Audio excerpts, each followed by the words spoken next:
Je vais parler ce matin de comment plaire au Seigneur en tant que chrétien, mais aussi en tant qu'Église. Il se peut que vous n'êtes pas membre de l'Église ou que ce soit votre première fois ici, dans l'Église du Mets-sur-Seine.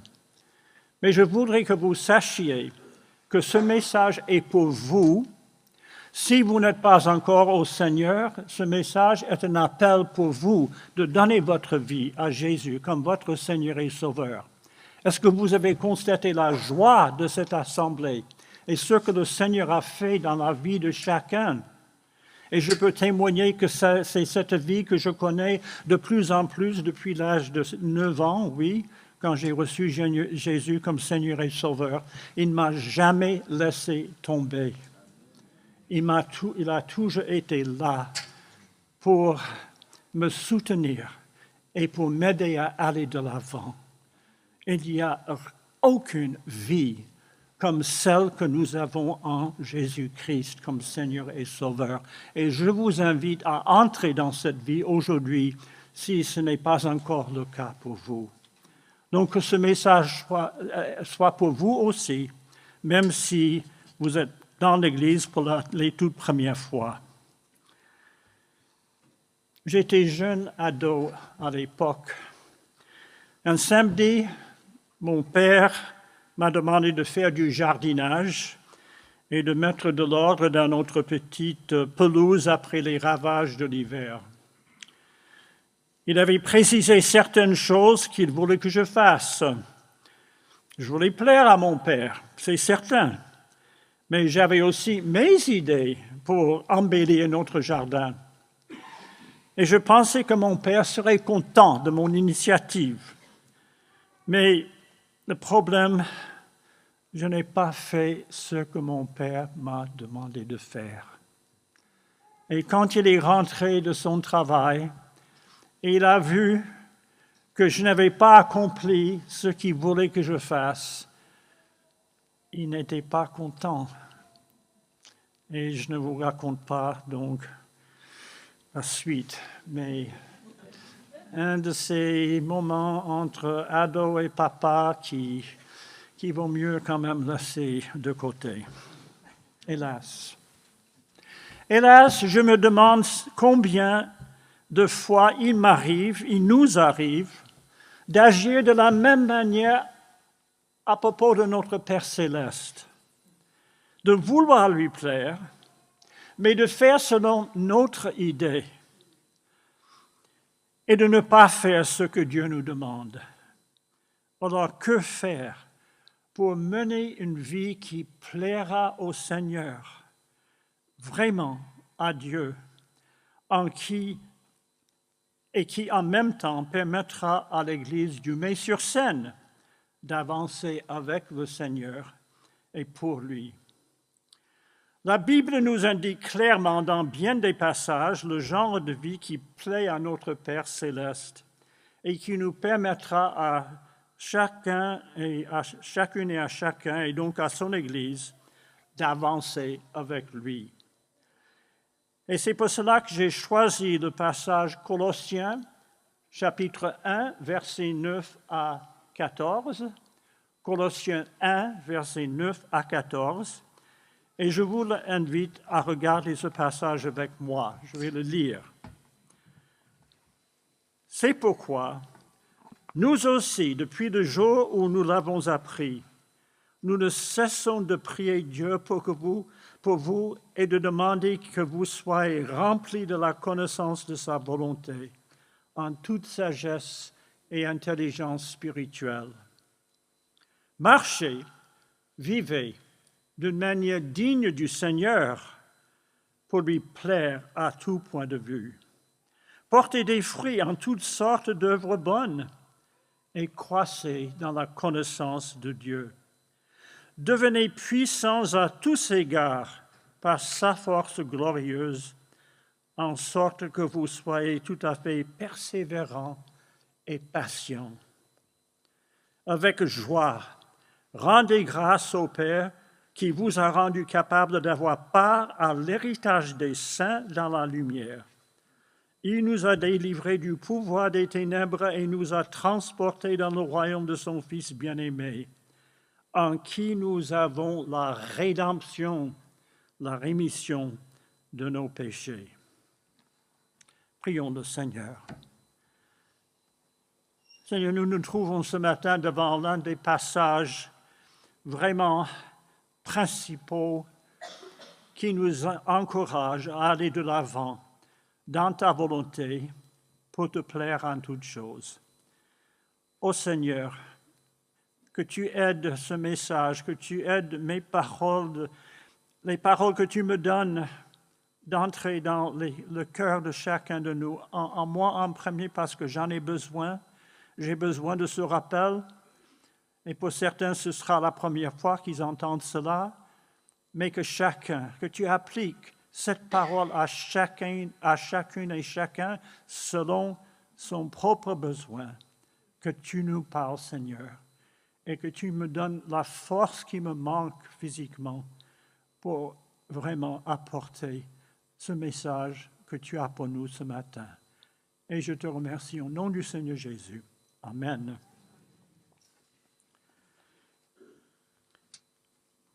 Nous trouvons dans ce passage 4 points précis qui caractérisent une vie qui plaît à Dieu, c'est-à-dire une vie digne de Dieu, et qui permettent à un chrétien et à une Église d'avancer vers les buts de Dieu pour lui et pour l'Église. Et ce sont 4 mots en impératif qui décrivent le comportement, l'attitude et le désir du chrétien et de l'Église qui mène une vie qui plaît à Dieu et qui va de l'avant avec lui. Juste une précision avant d'aborder ce passage. Le plus important, c'est d'aimer Dieu de tout notre cœur, de tout notre être. Il ne s'agit pas simplement de faire des efforts pour être agréable à Dieu à tout prix. La vie qui plaît à Dieu et qui nous permettra d'avancer avec lui va découler normalement de notre amour pour lui. Si nous avons un amour pour Dieu qui s'approfondit chaque jour, cet amour va produire des œuvres pour lui. Ça va découler de nous-mêmes et de notre amour. Non, ce n'est pas la peine d'essayer par activité de plaire à Dieu. La première chose, c'est d'aimer Dieu, et en aimant Dieu et en étant consacré à lui, les œuvres suivront. Sans l'amour, nous n'allons pas plaire à Dieu et pouvoir avancer avec lui. Tout d'abord, le premier impératif que je vois ici se trouve au verset 10. Une Église qui plaît à Dieu est une Église qui porte des fruits pour lui. Jésus nous dit dans Jean 15, 8, « Mon Père est glorifié en ceci, que vous portiez beaucoup de fruits et que vous serez mes disciples. » Jean 15, 16 nous rappelle que Jésus nous a choisis et nous a établis justement pour aller et porter du fruit qui demeure et du fruit pour sa gloire. C'est donc la volonté de Dieu pour chaque chrétien et pour l'Église de porter les fruits que Dieu nous donne. Et quels sont ces fruits? Le verset 10 dit qu'il s'agit de toute œuvre bonne. Ce fruit est donc le résultat de notre relation avec Dieu. Notre relation avec Dieu n'est pas par les œuvres, mais nous avons une relation avec Dieu qui, par conséquent, produit des œuvres. Les œuvres ne sont pas un moyen pour être sauvés. Si nous sommes enracinés en Christ, nous porterons du fruit grâce à sa vie en nous. Lui, la racine, nous sommes attachés à lui. Par sa racine, en nous, nous portons du fruit. Si vous êtes horticulteur, je pense que vous serez d'accord avec moi. Ce n'est pas le fruit qui porte la racine, c'est la racine qui porte le fruit. Mais comment peut-on porter des fruits qui glorifient Dieu? Il faut d'abord que Dieu nous émonde. Qu'est-ce que ça veut dire?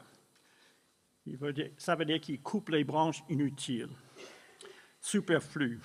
même nuisibles. Jésus le dit dans Jean 15, verset 2.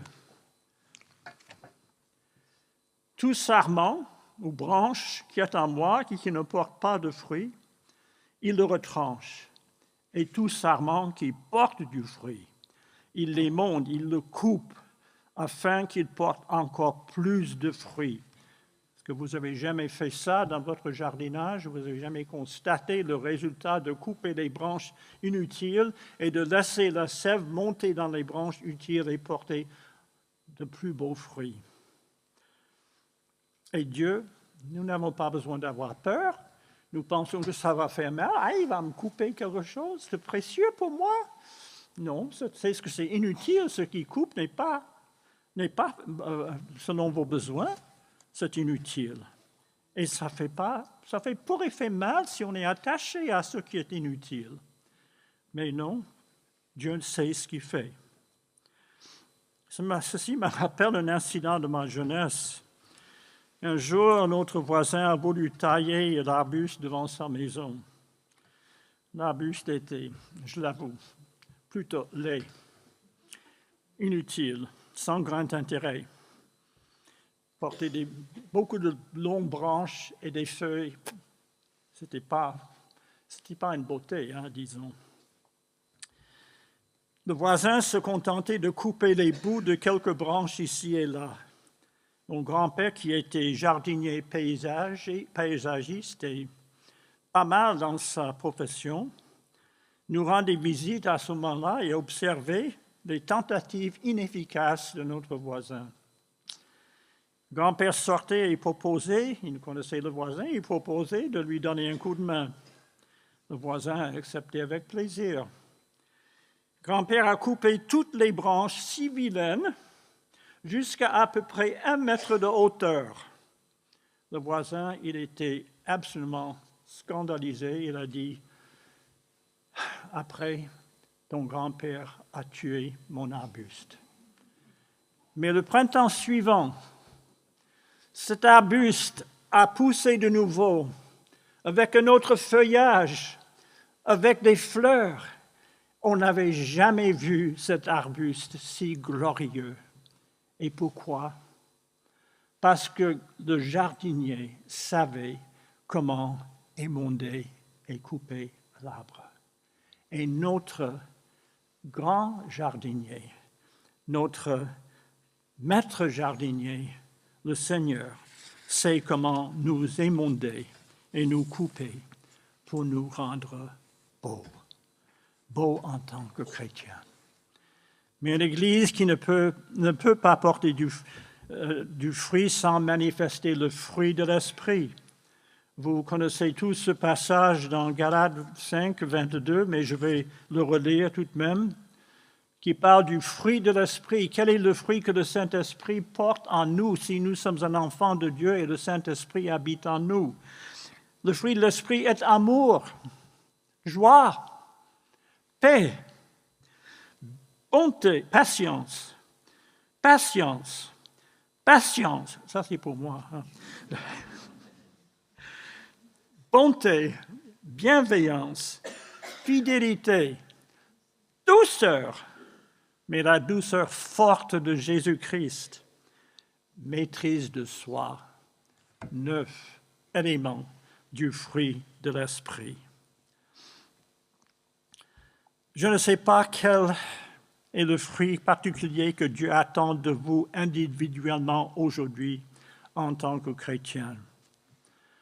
Mais si vous portez le fruit du Saint-Esprit, et si chacun des membres de l'Église porte le fruit du Saint-Esprit, l'Église sera forte parce que l'Église n'est pas plus forte que l'ensemble du fruit de tous ses membres.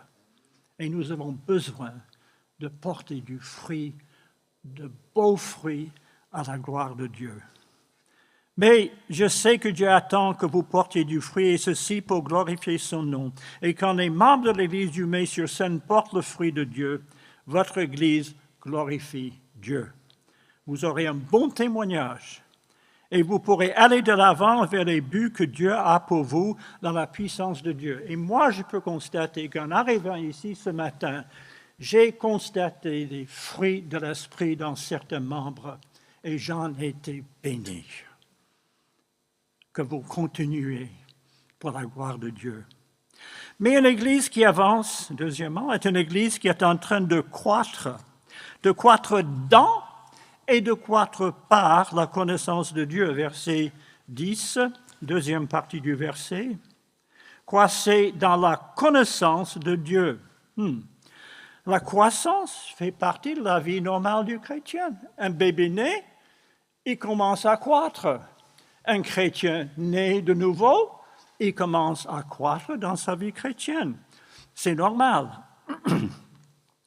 Quand nous sommes nés de Dieu, il est normal de croître spirituellement après notre naissance en Christ. D'abord, c'est une croissance dans la connaissance de Dieu. Cela veut dire mieux connaître Dieu. Croissance dans la connaissance, on connaît Dieu de mieux en mieux. Mais c'est aussi une croissance par la connaissance de Dieu, ce qui veut dire que la croissance vient lorsqu'on a une bonne connaissance de Dieu. Les traductions dans et par la connaissance de Dieu sont possibles, mais les deux exigent une bonne connaissance de Dieu. Quelle est donc cette connaissance? Le sens du mot grec est intéressant et très clair, parce que c'est un mot particulier, et c'est un mot composé qui a le mot connaissance, mais aussi une préposition qui renforce cette connaissance. Ce n'est pas une connaissance superficielle, mais bien plus, c'est une pleine connaissance. Une connaissance qui saisit et pénètre, qui va jusqu'au fond de l'objet de cette connaissance. Connaître en français est un mot assez élastique. Je vous explique. On dit par exemple, « Ah oui, je connais cette personne, je l'ai rencontrée une fois. » Connaissance? Oui, je connais. Bon, j'ai rencontré une fois. Je peux dire que je connais beaucoup de monde ici ce matin. Mais certains, depuis peu, je peux dire que je vous connais, même si je vous connais depuis très peu. Je connais Didier, mais pas depuis très longtemps. N'est-ce pas, Didier? Bon, content de te connaître. Manon, je connais depuis beaucoup plus longtemps. Elle était petite fille, mais je ne sais pas si je peux vraiment dire que je connais vraiment Manon, parce que je n'ai pas passé pour... Où est-ce qu'elle est, Manon? Elle est là? Ah, d'accord, voilà. Mais on a quand même passé du temps ensemble, mais je pourrais quand même approfondir ma connaissance de Manon. Et je connais Claire et Baptiste, et Thierry et Marie, et d'autres, donc depuis bien plus longtemps. Mais la personne que je connaissais le mieux n'est plus avec nous. Et évidemment, c'est ma femme. Joyce était ma femme depuis presque 55 ans. Et après ces années de vie ensemble, je connaissais ma femme d'une manière infiniment plus profonde pour avoir passé beaucoup de temps de qualité avec elle. Et c'est notre temps de qualité passé avec Dieu qui va vraiment déterminer notre connaissance de Dieu. Quelle est la profondeur de votre connaissance? Oui, je connais Dieu, je lui prie de temps en temps, occasionnellement je prends ma Bible et je lis. Oui, je connais Dieu, vraiment. Vous êtes satisfait de cette connaissance de Dieu? Une connaissance passagère comme ça? Moi, pas. Pour connaître Dieu, il faut se plonger régulièrement dans la parole de Dieu. C'est un absolu. C'est là surtout que Dieu se révèle et je peux apprendre à le connaître en sondant la parole de Dieu. Ah, je sais.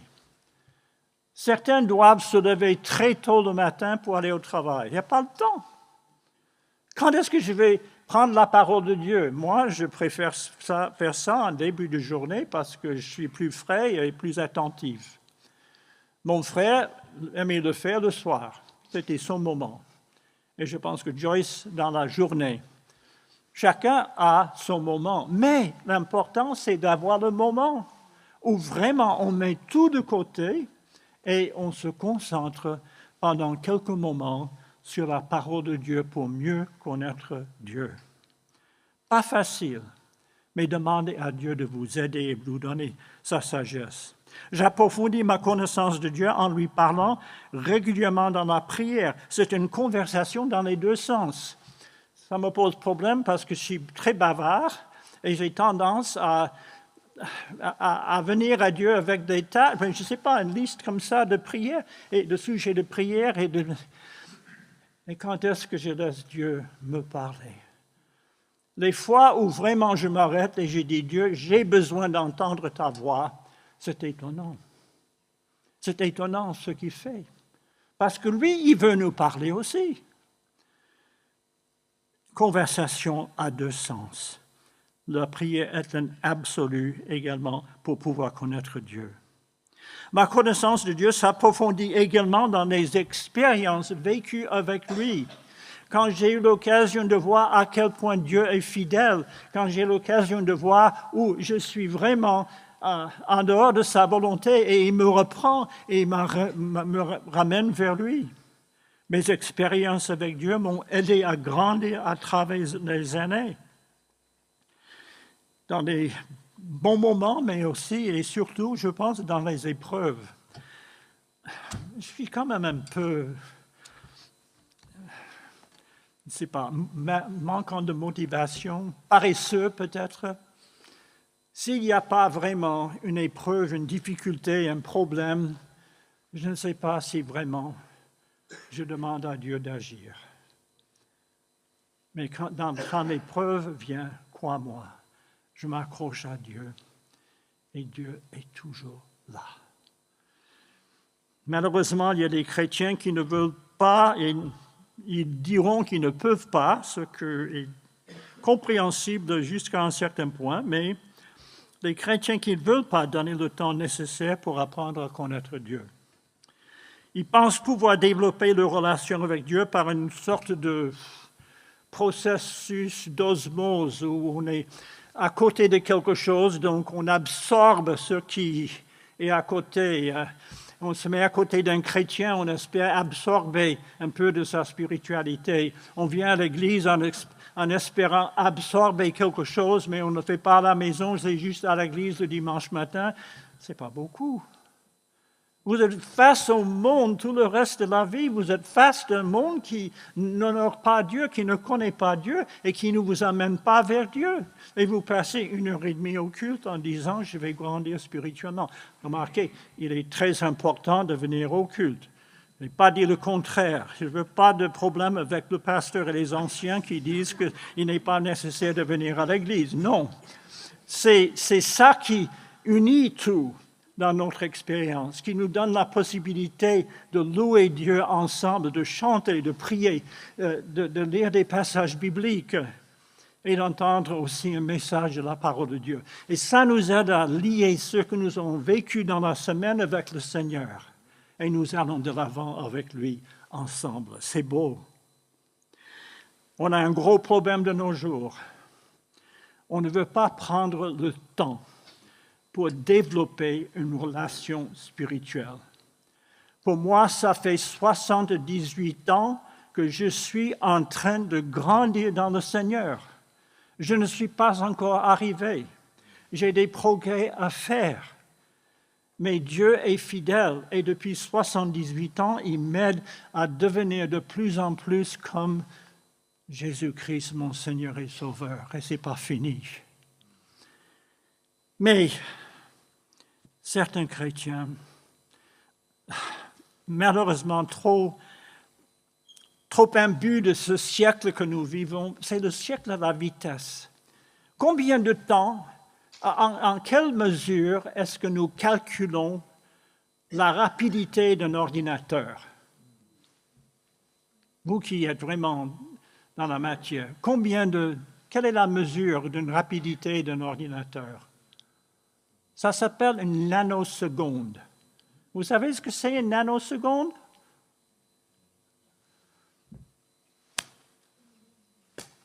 Entre les deux battements de main, il y avait 1 milliardième de secondes qui se sont passées. Il y a des milliards, je ne sais pas. Mais un nanoseconde est 1 milliardième de seconde. Vous ne pouvez pas compter ça, ça passe tellement vite. Et je suis là à mon ordinateur, et ça traîne. Mais qu'est-ce qu'il a, cet ordinateur? Et je perds ma patience et je voulais dire, j'ai besoin de ce fruit de l'esprit qui s'appelle la patience. Est-ce que vous êtes pareil? L'ordinateur bug. Et vous dites, oh tiens, gloire à Dieu, mon ordinateur bug. Combien disent ça? Non, pas beaucoup. Il faut que ça se passe rapidement. Et si on n'arrive pas à être un chrétien, dans quelques nanosecondes, on est découragé. Mais croyez-moi, c'est un chemin de toute une vie. Vous faites un progrès avec le Seigneur, vous dites, merci Seigneur, je vais de l'avant avec toi. Mais il y a encore autre chose à m'apprendre et j'attends. N'oubliez pas, surtout en France, qu'il faut parfois plusieurs années pour qu'un vin donne toute la valeur de sa saveur. Et ça, moi, je ne suis pas un œnologue du tout, mais on me dit qu'il faut parfois des années et des années pour que le vin produise son meilleur. Et c'est comme ça avec le chrétien. Il n'y a pas de raccourci avec Dieu. Non, il faut prendre le temps et ne pas se décourager. Et tout comme pour la croissance des plantes, il faut au moins 2 choses, enlever les mauvaises herbes de notre vie, c'est-à-dire l'entretien régulier de notre vie spirituelle. Ensuite, nous avons besoin d'une alimentation spirituelle qui est bonne et régulière. C'est quand une Église cherche à connaître Dieu profondément qu'elle avance avec lui. Est-ce que l'Église du Mets-sur-Seine, individuellement et en tant qu'Église, cherche à vraiment connaître la volonté de Dieu, de connaître Dieu et avancer avec lui? Troisième chose, une Église qui plaît à Dieu est une Église qui est puissante à tous égards. Verset 11. Devenez puissants à tous égards par sa force glorieuse, en sorte que vous soyez tout à fait persévérants et patients. Patient, encore ce mot que j'aime pas. Bon. En Dieu, nous avons la possibilité d'avoir une victoire entière et complète. La victoire que Dieu donne n'est jamais une demi-victoire. La victoire que nous obtenons par nos efforts est souvent une victoire partielle. Nous ne devons jamais nous contenter d'une victoire partielle ou occasionnelle et nous devons vivre dans la repentance et la confession régulière de nos péchés pour que Dieu nous accorde la victoire de jour en jour et pas simplement occasionnellement. Tous les jours et plusieurs fois par jour si nécessaire, venir à Dieu, confesser, demander le pardon de nos péchés et la force pour continuer. Et Dieu nous donne un moyen sûr pour être puissant. Ce n'est pas moins que sa force glorieuse. Dans Zacharie 4:6, j'aime beaucoup ce verset. Dieu nous rappelle, ce n'est pas ni par la puissance, ni par la force, sous-entendue la force humaine, mais par mon esprit, dit le Seigneur des armées. S'il y a la victoire, c'est par le Saint-Esprit.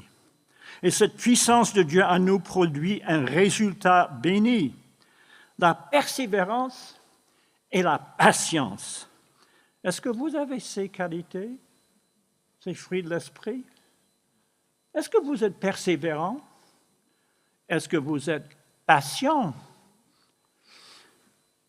La pire des choses pour moi, et Jérémie va être d'accord, c'est derrière le volant. Qu'est-ce qu'il fait là devant ce pépère? On est dans une zone de 80 et roule à 65, mais qu'est-ce que c'est que ça? Mais non, mais bougez, mais c'est pas croyable. Oh, Seigneur, qu'est-ce que j'ai besoin de patience, surtout derrière le volant, mais pas uniquement. Il est très tentant de penser que pour être un chrétien mûr et accompli, et dans certaines églises c'est le cas, Dieu devrait nous accorder un don spectaculaire pour montrer sa puissance. Plus le don est spectaculaire, plus on est spirituel. Moi, je dis non. Ce n'est pas ça que la Bible dit. La Bible dit qu'on devient vraiment spirituel quand on est persévérant et patient. Alors, ce sont des qualités qu'on ne voit pas facilement. Oui, les dons spectaculaires, tout le monde le voit, gloire à Dieu, etc., etc., et nous, on est une sorte de star de l'Église. Non, ce n'est pas ça du tout. Le jour où vous serez vraiment persévérant et patient, on pourra dire que là, vous êtes vraiment quelqu'un pour le Seigneur. Je ne suis pas encore là, hein? Je ne suis pas encore là. Peut-être que vous l'êtes, et tant mieux pour vous. C'est cela la maturité spirituelle. La persévérance et la patience sont une indication de la maîtrise de soi qui fait partie du fruit de l'esprit. Et puis finalement, quatrièmement, une Église qui avance et qui plaît à Dieu est une Église qui est reconnaissante et qui rend grâce à Dieu.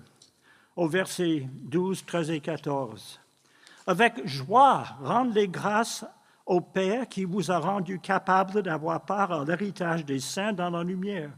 Il nous a délivrés du pouvoir des ténèbres et nous a transportés dans le royaume de son Fils bien-aimé, en qui nous avons la rédemption, le pardon de nos péchés. Oui, la reconnaissance plaît à Dieu. Je dirais même que notre reconnaissance bénit le Seigneur. Vous pensez qu'on peut bénir le Seigneur? Oui, on peut bénir le Seigneur. Et notre reconnaissance est aussi un moyen pour bénir le Seigneur. Pourquoi? Pour que ce soit une croissance sincère. On peut dire merci par habitude, par politesse et par sincèrement. Pensez au nombre de fois dans la journée que vous dites oui, merci, merci, merci. Et vous n'êtes peut-être pas reconnaissant forcément, mais quand quelqu'un vous serre la main et tient la main un petit moment et dit « Je suis vraiment reconnaissant pour ce que vous avez fait », là, vous montrez votre reconnaissance. Bon, je ne dis pas qu'il faut tenir la main de quelqu'un trop longtemps, surtout si c'est une jeune femme. Non, mais ce n'est pas conseillé quand même. Mais que votre merci soit vraiment sincère et du fond du cœur. La reconnaissance est un antidote. Que fait un antidote au fait? Pourquoi est-ce qu'on a besoin d'un antidote parfois? Mais vous êtes silencieux ce matin. Comment? Oui, mais en particulier, quel genre de problème? Un empoisonnement, n'est-ce pas? Il y a un antidote, j'espère. Et cet antidote va donc avoir un contre-effet, et c'est le cas de la reconnaissance. C'est un antidote contre toutes sortes de problèmes, individuellement et en tant qu'Église. La reconnaissance est une marque du chrétien qui avance vers la maturité.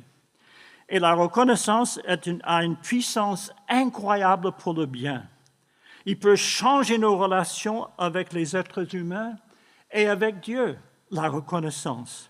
Et notre reconnaissance ne devrait pas être difficile à exprimer lorsqu'on considère tout ce que Dieu a fait pour nous. Au verset 12, 13 et 14, Paul rappelle 4 actions de Dieu en nous sauvant des bienfaits qui sont des bénédictions merveilleuses. Et nous pouvons être reconnaissants pour ces 4 choses. Nous sommes, verset 12, qualifiés pour être participants à l'héritage des saints. Ça veut dire que nous sommes, avec les saints, nous recevons l'héritage que Dieu donne à ses enfants. Incroyable. Au verset 13, il nous a délivrés du pouvoir des ténèbres.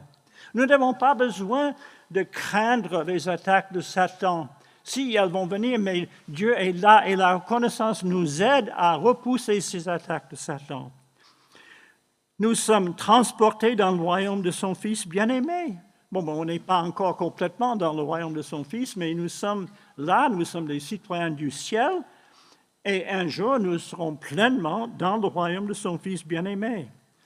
Au verset 14, nous avons la rédemption, le pardon de nos péchés. Dieu a envoyé Jésus pour mourir sur la croix pour que nous soyons rachetés de nos péchés. Et tout ça, c'est 4 raisons, 12, 13 et 14, qui sont bien des raisons pour être reconnaissant envers Dieu. Est-ce que vous êtes un chrétien reconnaissant? Je dirais que si vous n'êtes pas un chrétien reconnaissant, excusez-moi, et je ne juge pas, mais je me demande si vraiment vous avez compris ce que c'est d'être un chrétien. Parce qu'un chrétien est reconnaissant. Juste un retour en arrière, au verset 9 et 10. La vie qui plaît à Dieu et qui permet, j'ai bientôt terminé, donc ne vous inquiétez pas. La vie qui plaît à Dieu et qui permet à l'Église d'avancer avec lui est basée sur 2 vérités que nous trouvons au verset 9. Et sans ces vérités, nous ne pouvons pas avancer avec Dieu. Paul les formule comme une prière pour chaque chrétien. Il prie que l'Église soit remplie de la connaissance de sa volonté. Nous avons déjà parlé de connaissance de Dieu, mais là, connaissance de sa volonté. En tant que membre de l'Église, est-ce que vous priez que l'Église du Mai-sur-Seine ait une connaissance profonde de la volonté de Dieu pour vous en tant qu'Église? Est-ce que vous êtes prêts à mettre cette volonté en pratique? Quel est votre rôle dans la volonté de Dieu pour l'Église du Mai-sur-Seine? Romains 12, verset 2, nous exhorte à avoir une intelligence renouvelée. Pourquoi? C'est tellement important parce que notre intelligence est très imprégnée par ce que nous trouvons dans le monde aujourd'hui. Pour intelligence renouvelée, pour pouvoir connaître la volonté de Dieu. Sans une intelligence renouvelée par le Saint-Esprit, nous ne pouvons pas connaître la volonté de Dieu. Sans une mentalité renouvelée par le Saint-Esprit, nous ne pouvons pas vivre pour Dieu dans sa volonté. Où est votre mentalité aujourd'hui? Vraiment, en tant que chrétien, où est votre mentalité? Là-bas, dehors? Ou là, dans la parole de Dieu, dans votre relation avec lui? Est-ce que vous désirez sincèrement marcher vers les buts de Dieu sans une intelligence renouvelée, sans la pleine connaissance de Dieu et de sa volonté, sans la sagesse et l'intelligence spirituelle, vous n'y arriverez pas. Et j'ai une bonne nouvelle pour vous. Je ne peux pas terminer sans partager cette bonne nouvelle. Si vous avez Jésus-Christ en vous, s'il est votre Seigneur et Sauveur, s'il vit en vous, Colossiens 2, 9 et 10 dit « En Christ habite corporellement toute la plénitude de la divinité et vous avez tout pleinement en lui. » Et si Jésus-Christ est dans votre vie, vous avez la présence de Dieu en totalité. Et vous pouvez vivre pour lui parce que c'est lui qui vous donne la force et la puissance d'aller de l'avant pour lui. Dieu ne nous demande jamais de faire quelque chose pour lequel il n'est pas prêt à nous équiper et nous donner la force parce que Dieu nous aime. Allez donc dans la force que le Seigneur vous donne, la présence de Jésus-Christ, Dieu en vous, vous aidera à accomplir la volonté de Dieu pour votre vie et pour la vie de l'Église du Mai-sur-Seine. Que Dieu vous bénisse. Amen.